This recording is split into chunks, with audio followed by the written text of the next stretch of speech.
A matéria especial do Geraldo. Edifício Joelma, que pegou fogo há 40 anos. Mais de 100 pessoas mortas. A partir de agora, o mistério das 13 almas. Balança! A nossa história começa aqui, na sede da Rede Record de televisão, na Barra Funda, em São Paulo. Junto com você, eu vou fazer uma viagem no tempo, para contar uma das mais tristes, violentas e inesquecíveis histórias de horror onde vítimas morreram aqui na cidade de São Paulo. Para isso, vou contar com o apoio aéreo do helicóptero da Rede Record de televisão. Vamos voltar ao tempo, ano de 1974. 1º de fevereiro, ano de 1974.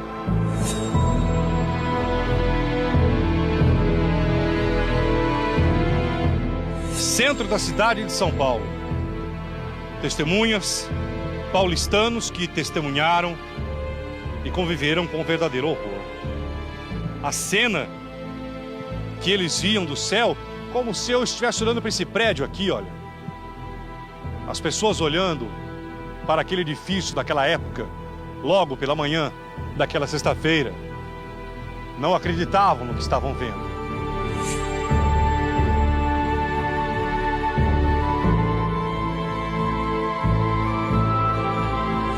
Pessoas se jogando no edifício. Pessoas no edifício tão alto quanto esse, pedindo por socorro. As chamas comendo e destruindo, principalmente do 13º andar para cima.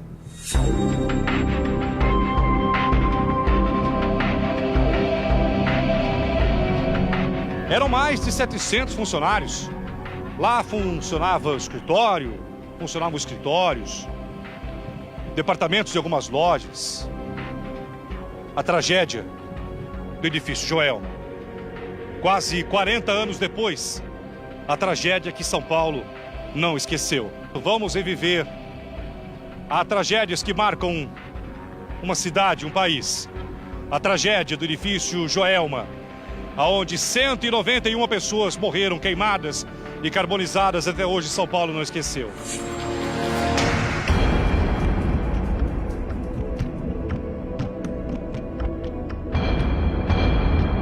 Vamos, aliás, entrevistar sobreviventes. E junto comigo você vai ver como está hoje o edifício Joelma. O relato impressionante de um homem que na época tinha 23 anos. O curto-circuito no ar-condicionado que estava funcionando. O fogo incontrolável. Qual a história que hoje termina no cemitério? Um cemitério aqui em São Paulo, aonde guarda um jazigo com 13 almas. As histórias de espíritos que estariam em volta desse túmulo. 13 pessoas que morreram no poço do elevador do edifício Joelma. Essas 13 pessoas sem identificação foram enterradas nesse cemitério que eu vou daqui a pouco, junto com o sobrevivente do Joelma. A história é que essas 13 pessoas eram funcionários de lá, não conseguiram sair em tempo e morreram queimadas. Que se ouve gritos e que saem até fumaça do túmulo.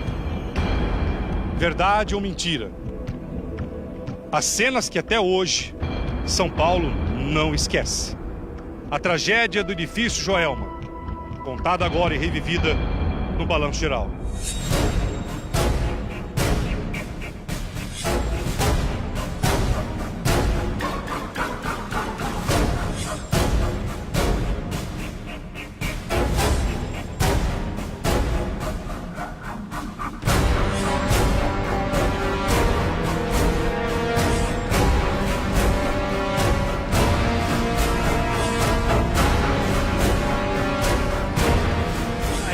O edifício Joelma abrigava muitos escritórios.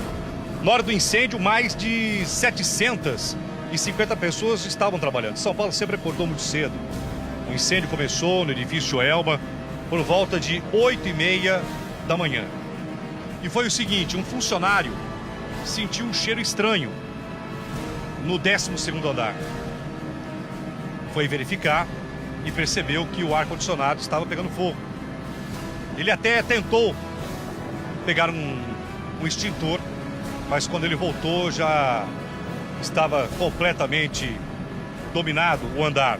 Rapidamente esse funcionário, que foi até um herói, começou a gritar: olha, está pegando fogo. Principalmente as maiores vítimas, as que estavam no 13º andar, para cima. 300 pessoas feridas no maior incêndio da cidade de São Paulo em prédio. 191 mortos.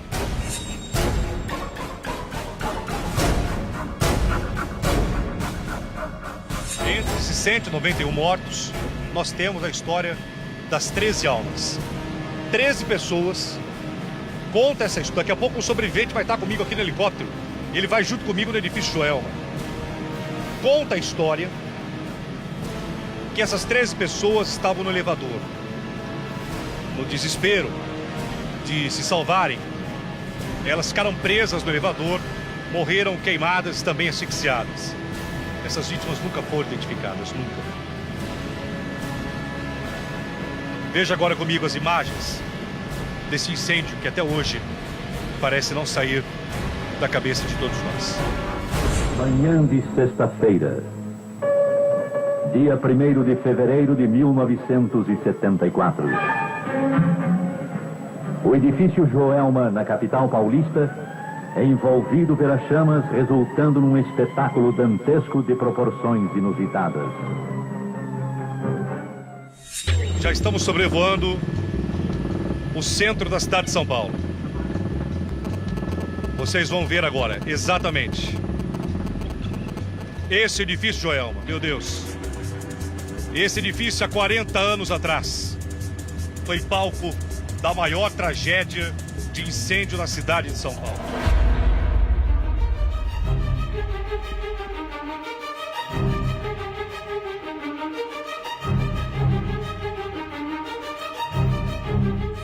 Cento e 191 pessoas morreram na época aí.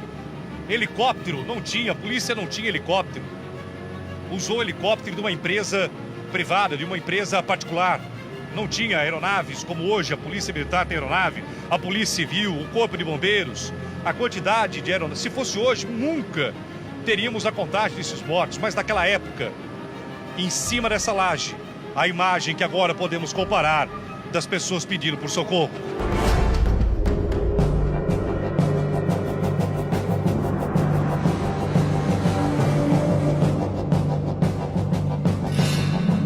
"40 anos depois, eu estou aqui dentro dessa aeronave para daqui a pouco trazer a história de um sobrevivente que ficou em cima, viu tudo de perto, sobreviveu às chamas, e a história das 13 almas. 13 pessoas que aí dentro de um elevador não conseguiram escapar. Essas pessoas foram sepultadas no cemitério da Vila Alpina, para onde eu vou daqui a pouco.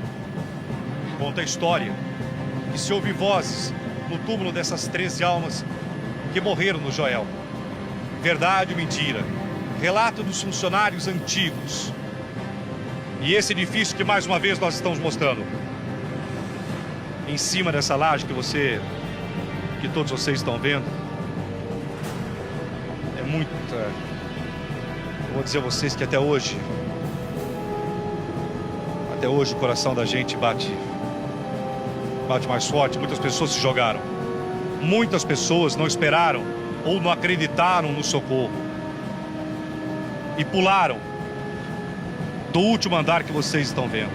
É muito alto, Joelma é muito alto. Hoje funciona normalmente com outros quesitos de segurança, brigada de incêndio e tudo mais.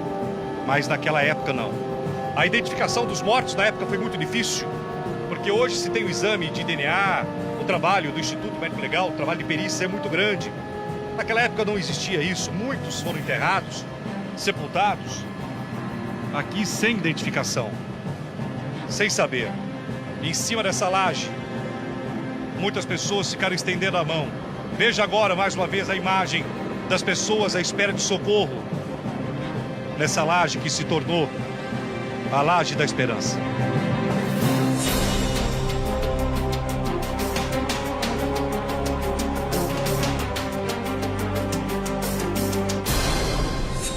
Cinco andares que ainda existem. A gente olhando para o prédio aqui embaixo, olha lá. Parece que nada aconteceu. Mas esse é o palco, esse é o edifício onde 191 pessoas morreram. Pessoas que chegavam cedo para o trabalho. As labaredas aí, as chamas eram impressionantes. Opa, vamos tentar achar agora o 13º andar, aonde a tragédia começou. Funcionário que correu para apanhar o extintor portátil, mas uma assessorista, a história da assessorista que salvou muitas vidas, mas que não salvou a sua própria vida. É esse, Borracha. Exatamente, 13º aí, nas mãos do nosso cinegrafista aéreo Alexandre Borracha. Veja só, este o 10º, meu Deus do céu,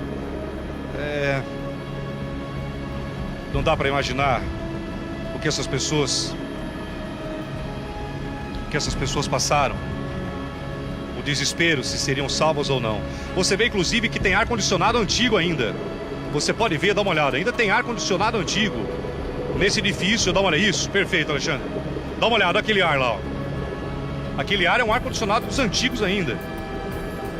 Foi um desses modelos que acabou pegando fogo e causando aí uma destruição completa. Daqui a pouco eu vou encontrar Mauro Lirege, que na época tinha 23 anos, hoje tem 62. Ele ficou 7 horas pendurado no parapeito do edifício Joelma. E é para lá que nós vamos agora. Bora, comandante Alexandre. Eu quero agradecer aí a Prefeitura Municipal, que nos cedeu o espaço L ponto da Prefeitura. Eu vou encontrar agora o Mauro, que hoje tem 62 anos. Na época tinha 23, era bancário, estava no edifício Joelma. Eu vou trazer ele aqui. Qual será a reação dele, o que ele vai contar. E daqui a pouco no cemitério. Mauro, bancário que sobreviveu a uma das maiores tragédias de incêndio. E é para lá que nós vamos agora, ele já deve estar. Já chegamos? É muito perto, né? Dá uma olhada, corta lá ele lá, ó. A gente já consegue ver um dos sobreviventes, olha ele lá. Um dos sobreviventes do edifício Joelma.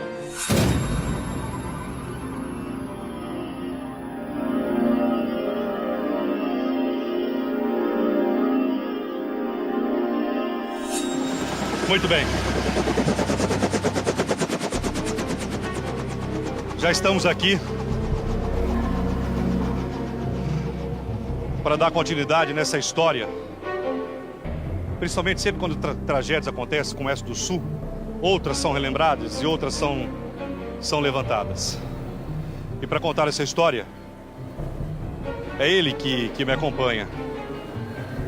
Prazer em revê-lo. Realmente. Nunca sai da cabeça, né? Não, só vai morrer comigo. Nem psicólogo, nem remédio, nem o tempo. Não, já passei por um bom bocado aí com doença de pânico, etc. Mas hoje em dia a gente administra. Sempre tomando as precauções de entrar em lugar fechado, essas coisas, né? O que mudou na tua vida depois do incêndio do Joelma? Vamos dizer, eu sou uma pessoa extremamente preocupada com segurança, né? Se o senhor entrar, por exemplo, num cinema. Antes de sentar, eu faço uma análise de quais são as saídas, quais são as hipóteses de algum evento. De fuga. Isso é invariável, faz parte da minha rotina.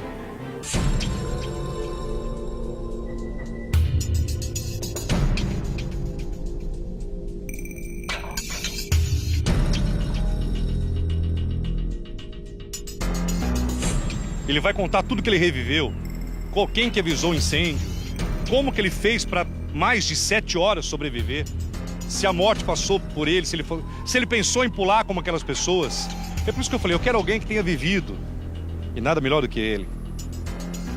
Um sobrevivente. Então, eu não consigo, não dá para mensurar, imaginar o que eu, olhando para esse edifício, do jeito que o senhor está, o que passa agora na sua mente.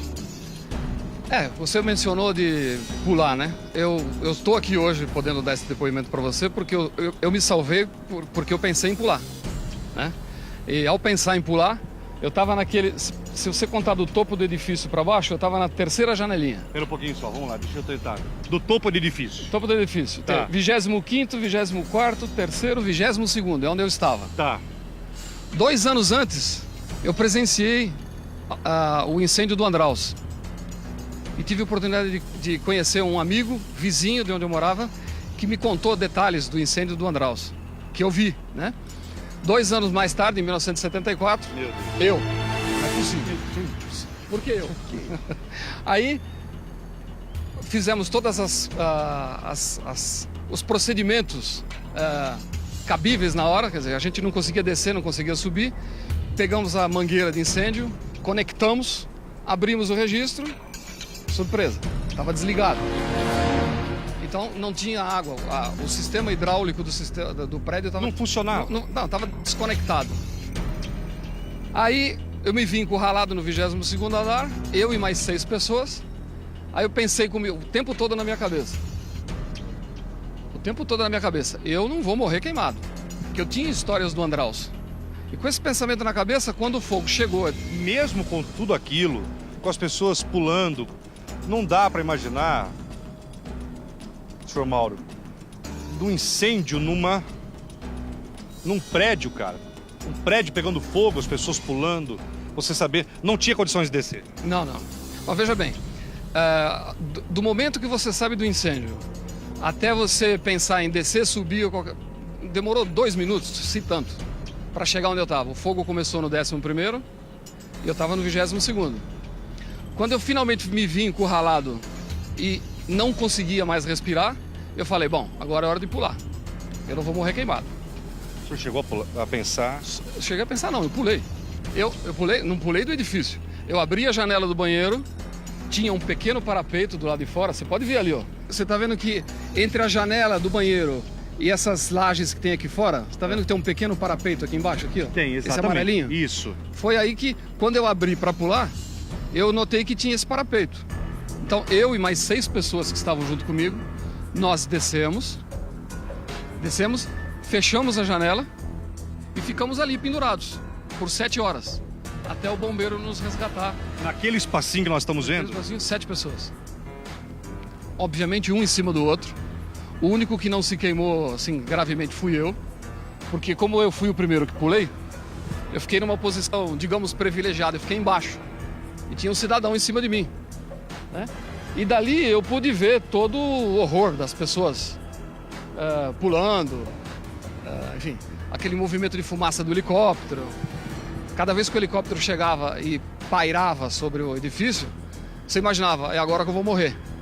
Porque o helicóptero, quando ele está parado no espaço, ele expele fumaça para baixo, né?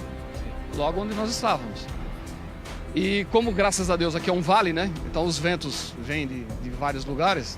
Então deu para poder respirar de alguma maneira, né? 7 horas pendurado. Você lembra do dia que você nasceu. Você lembra de tudo que você fez, tudo que você não fez. Por que você fez, o que eu tô fazendo aqui. É uma situação complicada.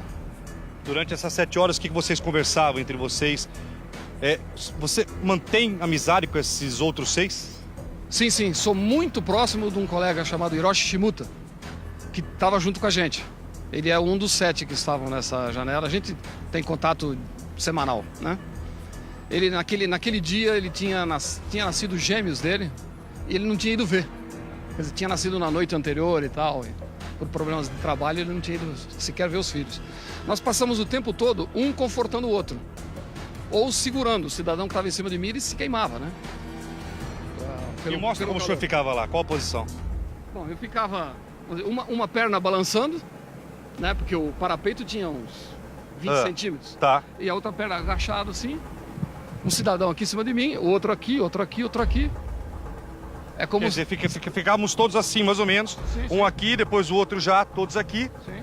É isso? Sim. Eu peço, por favor, para que todos venham aqui, que eu quero fazer essa simulação. Todos da minha equipe, rapidamente. Imagine em que andar isso. 22º andar. Você tem medo de altura? Todos aqui comigo, por favor. Todos aqui, por favor. Imagine isso num... Quanto tinha o quê? 1,80 m, 1,60 m no máximo. Você consegue imaginar você do 23º andar de um prédio em chamas. Aí você, para não morrer queimado, eles tomaram essa atitude e ficaram todos... Exatamente, como que ficaram? Tava um em cima de mim, Assim. aí o outro aqui, outro em cima do outro, um agachado e outro em cima. Assim mesmo, todos assim. Esse. 7 horas. Exatamente 7 horas nessa posição. E corpos descendo, não? As pessoas que pulavam passavam por nós ali, né?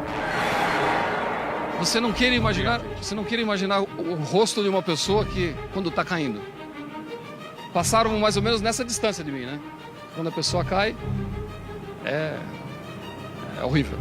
Uma sensação pavorosa. Dá uma olhada quantos prédios tem aqui. As pessoas duvidam que qualquer um desses prédios pode pegar fogo a qualquer momento. Sim. Não tem brigada de incêndio, não tem lei, não tem fiscalização. Não, existe uma lei que o prédio é obrigado, prédio até residencial, é obrigado a ter brigada de incêndio, é obrigado a ter treinamento de incêndio. Você conhece alguém que fez isso? Alguma vez na sua vida? Inclusive, nós descobrimos o seguinte, que em São Paulo existe uma lei desde 2002. Desde 2002. Uma lei na Assembleia de 2002 que obriga boates, estabelecimentos fechados de produção artística a terem um seguro obrigatório contra incêndio e tudo mais. Não boicotaram a lei desde 2002.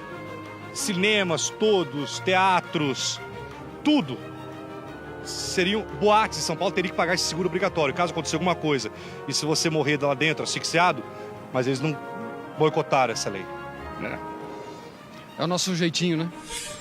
Você conhecia alguma das pessoas que pularam do edifício que você está ao fundo aqui? Conhecia, claro. Conhecia. Na época, eu gerenciava um determinado setor do banco. Tinha, acho que, 56 pessoas. Mas era no 21º andar, do lado da 9 de julho. Desse lado aqui. Todas as pessoas morreram. Só que eu estava numa reunião na sala do meu chefe, no 22º, do outro lado ali, do lado da Praça da Bandeira. Outra coincidência, outra sorte. Se eu tivesse lá junto com as outras pessoas, provavelmente teria tido o mesmo destino. Quantas pessoas você viu pular? Umas 8, mais ou menos. Entre elas, a secretária nossa. A moça que trabalhava...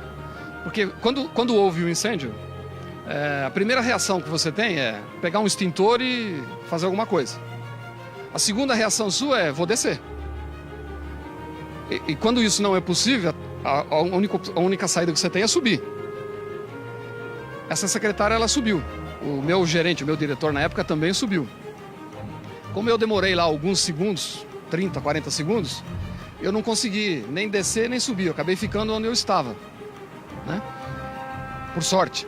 Se o agente sobrevoar, o senhor consegue apontar o andar e tudo e reviver tudo aquilo? Consigo. O que você quer com essa matéria, Geraldo? Eu quero perguntar uma coisa. Dá uma olhada quantos prédios nós temos em São Paulo. Todos têm brigada de incêndio? A questão elétrica dos edifícios, todos sofrem uma vistoria do Corpo de Bombeiros, de tudo mais, e prefeitura. Quer dizer, existe uma questão de segurança nos milhares de prédios que existem aqui na cidade de São Paulo. Você que mora em prédio se sente seguro? Porque um incêndio pode acontecer numa boate, num cinema, num shopping, em qualquer lugar. O sobrevivente de Joelma agora vai comigo sobrevoar quase 40 anos. Parece que foi ontem, né? Parece que foi ontem. Você era novo, 23 anos? 21. 21? 21, é. Novo demais. Novo demais. Vamos ver agora. Mas depois de sobrevoar o Joelma, o senhor já ouviu a história das 13 almas? Já. Fique muito à vontade, mesmo. O senhor acredita ou não? Às vezes sim, às vezes não. Ou às vezes sim, por quê? É porque são relatos verídicos, né? Mas às vezes você fica meio cético. Será É verdade que pessoas morreram também? Eu tenho essa história na mão e falei, mortos no elevador também. Claro, claro. Mas não, sabe por que eu tô perguntando? Porque tem pessoas... Desculpa, Mauro. Quando a gente leva isso pra televisão, tem pessoas que na ignorância ainda acham que isso pode ser contos ou lendas do passado, de uma tragédia. E isso foi real. Que uns tentavam sair pela escada. Sim. A escada, veja bem, como não tinha portas corta-fogo E como a escada era bem no centro do edifício, a escada virou uma chaminé, né? Então as pessoas que estavam na escada, elas iam inalando fumaça, desmaiando e uma pisoteando a outra e muitas pessoas morreram na escada. E no elevador também. E no elevador também, com certeza. E essas 13 almas, 13 corpos foram levados até o cemitério. E lá conta-se tudo. Que houve esse barulho nos lados do jazigo e outras coisas mais. Sobrevoar agora o edifício. O Joelma tá lá. Tá lá. Só que agora eu vou levar o sobrevivente para ver de cima. Para que tudo isso não se repita.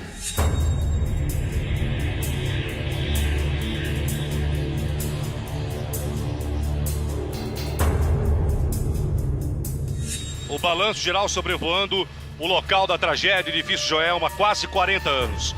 191 pessoas mortas. Foi um 1º de fevereiro que o senhor não vai esquecer. Não vou.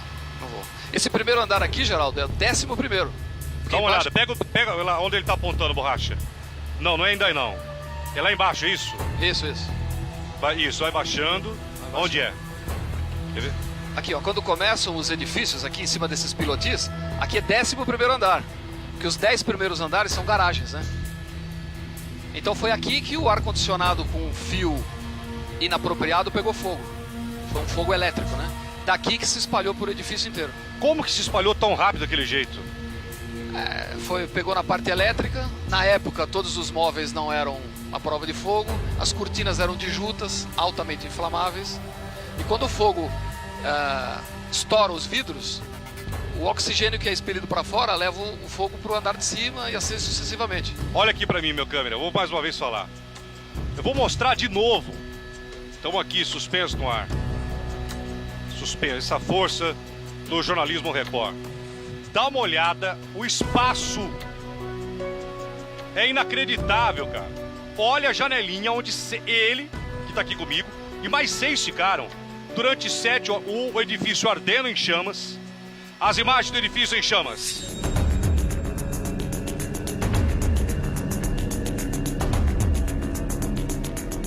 Imagine tudo aquilo e eles lá. Corta agora para lá embaixo, mais uma vez, seu Mauro. Mostra pro nosso... O comandante vai se posicionar, é muito alto, meu Deus. Aqui, ó, conta 1, 2, 3, nessa janela aqui, ó. 22º andar. Quer ver?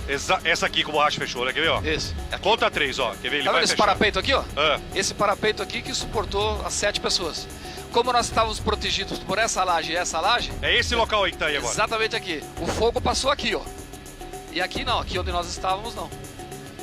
Borracha, você é muito bom, obrigado tecnicamente. Eu tenho a melhor equipe, não somente aérea, mas do jornalismo. Olha isso, fica nesse ponto aí, Borracha. Perdão, Geraldo, perdão. A janela não é essa, a janela é essa aqui, ó. Totalmente a janelinha. A pequenininha, né? Nós ficamos os 7 aqui. E o fogo passando aqui, ó. Do lado esquerdo tem o maior, a laje maior. Isso. E vocês ficaram aí no pequeno. Nós ficamos aqui. Olha, esse é o local, atenção. 7 pessoas aí. Eu estou com sobrevivente aqui a bordo do nosso helicóptero durante 7 horas aí. Sabe o que é essa janela aqui? Aqui eram cozinhas que tinham botijões de gás. De quando em quando você escutava uma explosão, né? Eram os botijões de gás explodindo. Mauro, qual que foi o pior momento olhando aí? O que você está sentindo agora aqui em cima, Mauro? Além do medo do helicóptero? Além do medo que você não precisa ter, mas tudo bem. Vem à mente da gente toda a tragédia, todas as pessoas que faleceram. É triste. É uma lembrança que, honestamente, a gente não gostaria de ter. Eu não consigo imaginar. Olha a janela, gente. Olha o espaço. O Borracha vai fechar mais uma vez. Essa daí, né? Isso. Aqui. Essa aqui. Olha aí. Imagine 7 pessoas. Mas olha como que Deus é misericordioso. Quem teve a ideia? Foi você? Eu fui o primeiro que pulou. Quer dizer, se ser o primeiro é ter ideia, fui eu. Né? Porque como eu presenciei o incêndio do Andraus 2 anos antes, eu tinha isso na mente. Não quero morrer queimado. Quando chegou o momento crucial lá dentro do banheiro, em que eu não conseguia mais respirar, que eu sentia o cérebro formigando, eu falei, é hora de pular. Ao abrir essa janela, notei o parapeito. Aí pulamos todos, fechamos a janela e conseguimos sobreviver. O senhor nunca ficou tão próximo assim do teu local que te fez sobreviver. Olhando de perto e estando aqui em cima, Mauro. A lembrança que vem é das pessoas que pularam e a gente pôde presenciar. Você imagina você acompanhar uma pessoa que pulou e ver ela se estatelar lá no chão. É triste, é uma lembrança horrorosa. Então vamos lá. Cemitério agora da Vila Alpina. A história agora que eu vou contar é a história das 13 pessoas que morreram no posto do elevador, no elevador, e que se ouve lá, enfim, as histórias que você acompanha junto comigo a partir de agora, aqui dentro do nosso Balanço Geral. A bordo, esse homem que é um exemplo e que ainda vai ter um recado final para todos vocês. Agora, quanto tempo até o cemitério da Vila Alpina, comandante? 5 minutos de voo. Pegando agora a Grande São Paulo. Dá uma olhada no tamanho dessa cidade. Olha só que é prédio. E aí vem a pergunta, todos esses prédios, todos esses que vocês estão vendo aqui, todos estão seguros? Todos? Todos que moram aí têm treinamento adequado? Todos verificaram se as mangueiras, os extintores estão em dia? Só vamos lembrar durante uma tragédia como Joelma? A gente quer balançar esse alerta acima de tudo. Cemitério da Vila Alpina. Vamos embora. Já estamos agora sobrevoando o cemitério da Vila Alpina. Aí embaixo, nós vamos descer num heliponto autorizado. A minha equipe já estava esperando por terra. E neste cemitério existe um grande mistério. 13 das 191 vítimas do Joelma foram sepultadas aí. E a história que se conta é impressionante. O que se ouve, gritos, murmúrios. E pessoas que jogam água. Estranho, exatamente, pessoas que jogam água sobre o túmulo. E aí dizem que os gritos param. Verdade ou mentira, essa história você vai acompanhar comigo lá de baixo.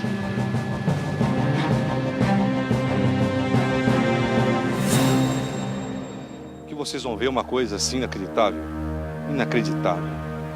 Como que a fé das pessoas move-se diante das tragédias. Dos 191 mortos do edifício Joelma, alguns se espalharam os velórios e os sepultamentos. 13 dessas pessoas que morreram lá foram trazidas para cá. Não foi possível, na época, identificar essas 13 pessoas. Então ficaram conhecidas como as 13 almas. E foram enterradas sem nome, sem nenhuma identificação. Sabe-se apenas que elas morreram dentro de um dos elevadores, tentando se salvar. E elas não conseguiram devido à fumaça e tudo mais. Então nós estamos aqui no cemitério da Vila Alpina. E aqui ficou como uma espécie de um espaço das vítimas do Joelma, sepultadas uma do lado da outra. E vocês vão ver uma cena que, no mínimo, se você acredita ou não, que no mínimo vai te emocionar. Que eu vi agora aí, eu não vou falar, vou mostrar pra vocês. Obrigado por ter vindo comigo aqui, viu? Sorte, estamos à disposição. Passa pela cabeça o senhor que o senhor poderia estar... É uma pergunta um pouco forte. O senhor poderia estar aqui, entre essas vítimas enterradas? Sem dúvida, sem dúvida. A proteção divina me livrou disso aí, né? A imagem que vocês vão ver, ela é muito forte. Mas antes dessa imagem, eu quero apresentar uma pessoa para vocês. Esse homem é como se fosse um pesquisador do assunto do Joelma e de outros assuntos, né, que inspiram a curiosidade diante de tudo isso. Por que começou a pesquisar o caso Joelma? Porque eu tenho um site que eu reúno artigos diversos de mistérios sobrenaturais, que me interessa por isso há muito tempo, e o Joelma foi um assunto que me chamou a atenção assim, desde o início pelo impacto que teve, né, pela grande tragédia e devido aos vários fatos estranhos que aconteceram tanto no edifício, né, Joelma após o incêndio. Acreditaram ou não? Sim. Por quê? Tem várias testemunhas que comprovaram isso, várias pessoas que presenciaram vários fatos, né, desse tipo, né. Antônio, por favor, Chico, qual um desses casos que você, quando começou a fazer o levantamento investigativo, no Joelma você ouviu? Um dos fatos mais estranhos, assim, mais assustadores que ocorreram, né, que eu fiquei sabendo, que eu conversei com a pessoa, foi a história de um entregador que foi fazer uma entrega no edifício Joelma à noite, né? Hoje edifício Praça das Bandeiras já, né? Sim. E ele estacionou no subsolo e ele ficou aguardando no carro e o ajudante subiu para fazer a entrega da encomenda.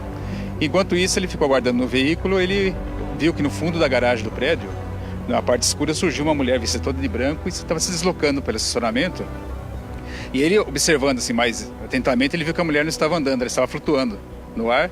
E ela atravessou a garagem e desapareceu numa outra parede do subsolo, assim, misteriosamente.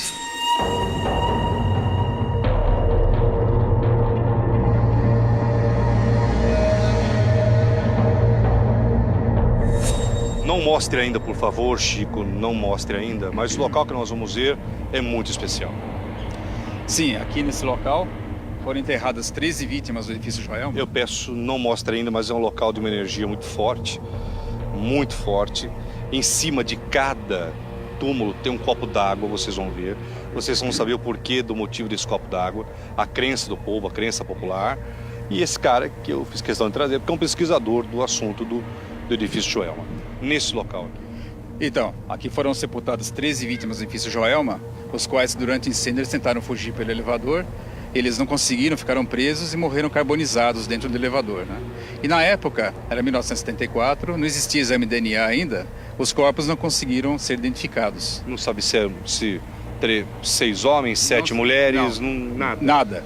Então, nessa dúvida, todos foram sepultados aqui em conjunto, lado a lado, né? Logo após, uns meses após o sepultamento, pessoas relataram que quando passavam pelo local ouviam gemidos e choro. E essas pessoas que ouviam isso, elas sabendo como as pessoas faleceram, que foram no incêndio, morreram carbonizadas, o que elas fizeram? Elas colocaram, como experiência, colocaram água sobre as sepulturas e colocando a água eles perceberam que aquele gemido, aquele choro cessou, né? E aquilo se espalhou e com isso o que aconteceu? As pessoas começaram a vir aqui fazer uma peregrinação e fazer prece para aquelas almas das 13 vítimas do Joelma. Por isso que o local ficou conhecido como as 13 almas não identificadas do Joelma. É muito forte que vocês vão ver. Meu câmera.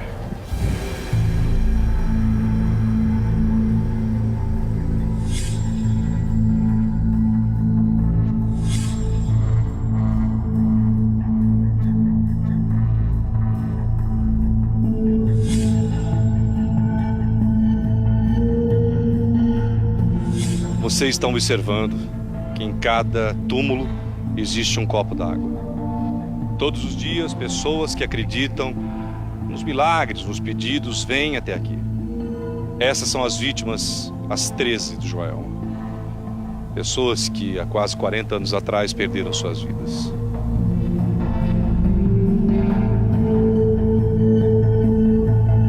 Não sabemos os seus nomes, se são homens, se são mulheres. Sabemos que eram vidas, pessoas que estavam no edifício naquela sexta-feira, 1º de fevereiro do ano de 1974. É uma emoção muito forte eu estar aqui, vocês me conhecem. Existe uma energia até positiva nesse local. É uma energia inegável, não vou deixar... Como que eu poderia deixar de dizer isso? E se não estivesse sentindo nada, eu também falaria. Mas é uma energia, assim, que você sente aqui. Dá uma olhada em cima, numa imagem mais aberta agora. Olha só. Em cima de cada pequeno jazigo, porque vítimas carbonizadas ficam pequenas. Quando um corpo sofre uma carbonização, se a pessoa tiver 1,80 m, se ela for carbonizada, ela diminui o tamanho. São 13 túmulos sequenciais, um do lado do outro. Isso, e aqui as pessoas fazem os seus pedidos, né, de oração, pedidos de cura, pedidos diversos, né? E quando elas são atendidas, elas trazem placas, agradecimento e tudo mais, né? Agora, nesse local aqui, Antônio, se ouviu já de tudo. Eu repito o seguinte, eu não quero provar, eu não estou aqui para provar absolutamente nada. mas eu sou o único apresentador do país, da televisão brasileira, que apresento esses casos de fenômenos, alguns paranormais, outros espirituais, que o povo fala, alguns acreditam, outros comprovados, outros não, mas é história, e é a história de São Paulo isso aqui. De pessoas que ouvem, sim, aqui gemidos, outros não acreditam, tem gente do cemitério que eu vou entrevistar aqui, que nunca ouviu nada. Geraldo, trabalha há anos aqui, nós nunca ouvimos nada. Outras pessoas, talvez até você que esteja me assistindo, já pode ter vindo aqui e ter ouvido alguma coisa, mas o relato é esse, que se ouviram vozes... Vozes, gemidos, né? Choro, lamentações, né? E interessante observar que não são todas as pessoas que conseguem ouvir isso, porque depende também da sensibilidade de cada pessoa. Acreditar ou não, e aí vai uma série de coisas, isso, né? a crença de cada um, né? A gente observa o seguinte, né? Que tem até em cada túmulo tem a maquete do edifício. Você vê que tem a maquete do edifício. Isso, então, para lembrar o acontecido na época, né? Foi um fato muito triste, né? Para ficar como, assim, um memorial, né? Vamos dizer assim. Exatamente, é um memorial, às vítimas do edifício Joelma.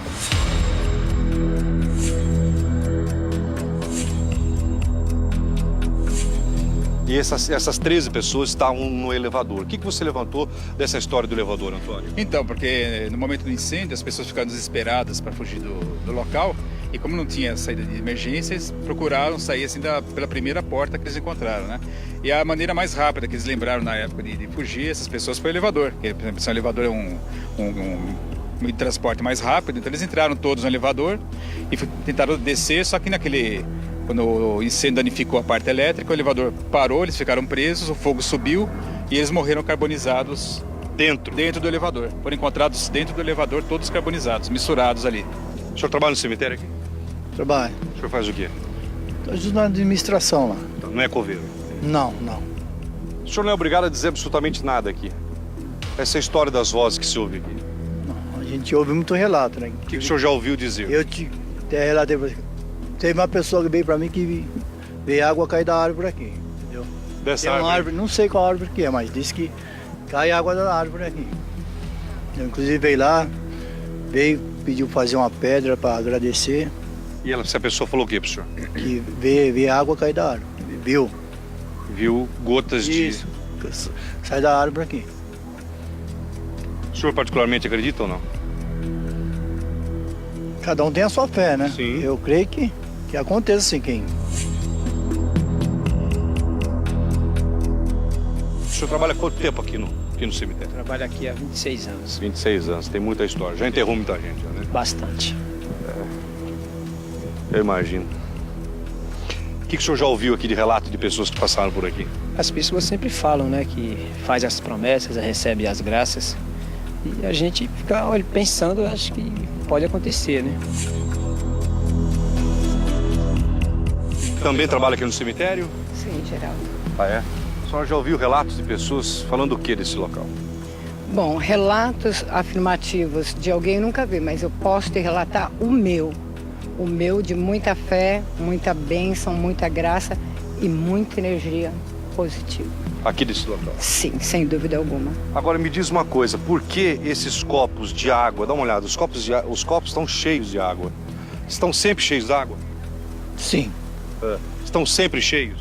Eles acham que quem morre queimado nesse tipo de acidente, água, leite, é uma coisa que eles fazem exatamente para... O que é, Antônio? As pessoas, crendo, né, da maneira como as pessoas morreram queimadas com muito calor, eles creem que colocando a água sobre a sepultura apacenta o espírito daquelas pessoas que partiram, né, trazendo tranquilidade e paz para eles, né?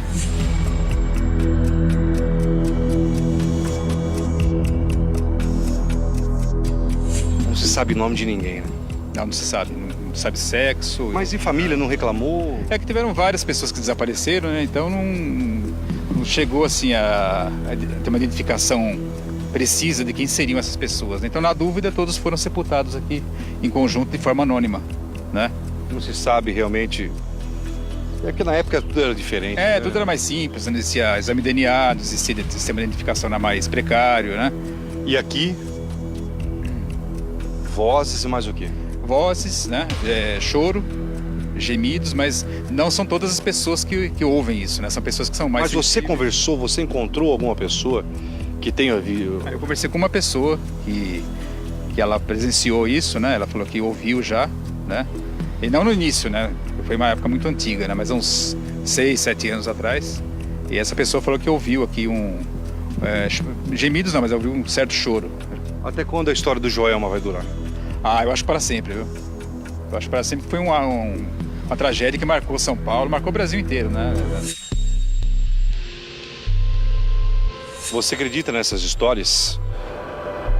Eu acredito que lá no edifício deva ter muita coisa. Ah, tem, com certeza, porque a história do edifício também, ela já vem de longa data, né? Porque aquele local ali do edifício Joelma foi uma época do século XVIII, XIX, onde existia um pelourinho, ali existia escravos que trabalhavam na região, e ali os escravos eram açoitados e eles morriam, né, de forma violenta na época ali.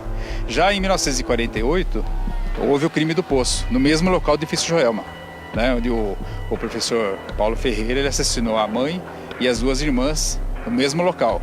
Tem fotos da época, né? Tem fotos. Crime do Poço, veja só, foi um crime familiar que comoveu São Paulo, de um filho que matou a família inteira lá naquele local onde era e jogou os corpos lá. Isso. Veja as imagens.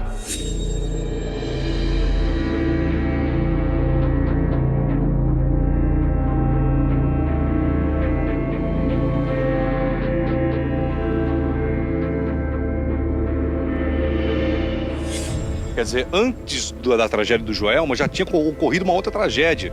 Então vocês imaginem a energia daquele local, né? Enfim. E aí foi construído o edifício lá. Isso, depois do crime do Poço, né, passaram-se vários anos, foi construído o edifício Joelma, onde infelizmente aconteceu aquele incêndio em 1974, matando diversas pessoas, né? Acho que em cada andar de Joelma eu conseguiria um relato. Ah, com certeza. Hoje, inclusive. Inclusive hoje. De pessoas que... Você que trabalha no Joelma, hoje, que não chama mais edifício Joelma, se você quiser gravar comigo, se identificando ou não, eu quero chamar os funcionários, porque não deixaram eu gravar lá. Não tem nenhum problema. Não me permitiram gravar no interior do edifício. Eu respeito. Mas ninguém pode proibir as pessoas que têm relatos. Se você que trabalha no edifício, hoje, ou trabalhou, e tem relatos, entre em contato com o Geraldo. Entre em contato comigo. Eu vou até você. Se quiser mostrar o rosto, ok. Se não quiser, a gente dá um jeito. Entre em contato que eu tenho certeza que eu vou encontrar relatos impressionantes. Ah, com certeza. Inclusive teve outro relato interessante lá na época, após o incêndio, o edifício foi reformado, né? E foram construídos alguns escritórios de diversas modalidades. Tinha um escritório de advocacia, onde uma estagiária trabalhava até mais tarde. E uma certa noite ela disse que estava guardando os arquivos, organizando os papéis. Ela ouviu um barulho de abrir e fechar portas, né? E ela estranhou porque estava sozinha ali no escritório. Quando ela foi olhar no saguão da recepção do escritório, ela viu um vulto, uma mulher de branco atravessando o salão. E ela se assustou e resolveu ir embora. Quando ela abriu a porta da sala para sair do andar, pegar o corredor para acessar o elevador, né? Ela olhou e ela viu a mesma mulher indo em direção do corredor, se distanciando e desaparecendo em seguida. Né? E aí dizem também que ela, em seguida, assim, pediu a conta e não conseguiu mais ficar ali, porque ela já tinha má impressão do local. Ainda vendo isso ainda, ajudou a aumentar o pavor que ela tinha de ficar ali, né? Gente, isso é histórias do povo. Eu não posso provar nada e eu repito, eu não quero, nem estou aqui para provar isso também. Mas teve gente que falou dos gritos que se ouve aqui e que sairia fumaça. Sim, o choro principalmente, né? Choro, gemido, né? E as graças que são atendidas aqui, né? Com as preces. Que diante dessa reportagem, os prédios de São Paulo se cuidem com brigadas de incêndio, vendo o estado da parte elétrica dos edifícios para que uma tragédia como essa não volte a acontecer, como aquela da boate, e para que novos locais como esse, memorial, em respeito a esses espíritos que se foram, independente de cada religião, o nosso respeito, a nossa oração, pedindo que Jesus abençoe o espírito, a alma de cada uma delas. Do cemitério da Vila Alpina, com a imagem de Francisco Paz. Produção de Gustavo. Acreditar ou não, as histórias do povo, mas aqui está Todas essas pessoas estavam no elevador. Não conseguiram sair. 39 anos depois, a história que nunca morre. E as imagens que nós nunca vamos esquecer. E que, em nome de Deus, que elas não se repitam. Geraldo Luiz. Para o Balanço Geral.